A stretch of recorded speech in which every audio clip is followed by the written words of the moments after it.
اس لیے سامعین، آپ مرد ہیں یا عورت ہیں، آپ محسوس کریں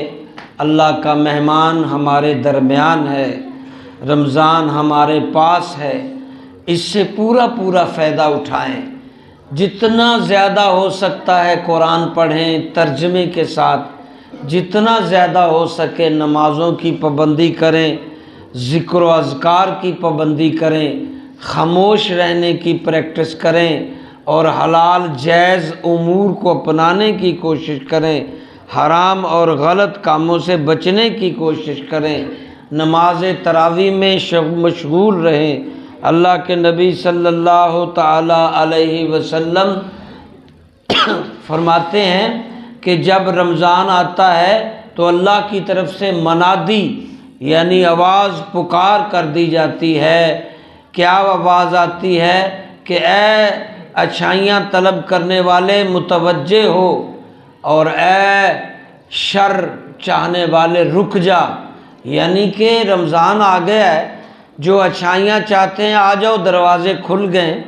سیزن آ گیا نیکیاں سمیٹنے کا، دنیا آخرت بنانے کا موقع اللہ نے عطا کر دیا ہے۔ تو لہٰذا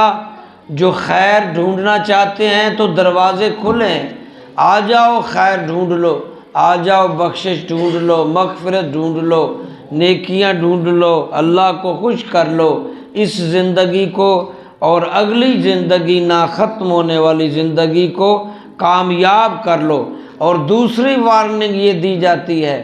کہ شر پسندوں، برے لوگوں، گمراہ لوگوں، گناہ گار لوگوں ہٹ جاؤ،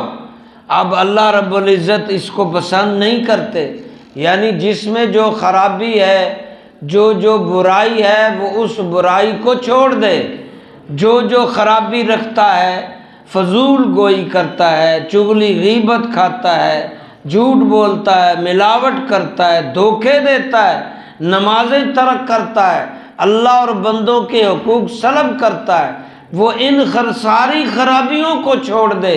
اور ان ساری اچھائیوں کو اپنا لے، کیونکہ اللہ کی رحمت کے دروازے کھل گئے ہیں اور اللہ کا مہمان ہمارے درمیان موجود ہے۔ اللہ کرے ہم سب کو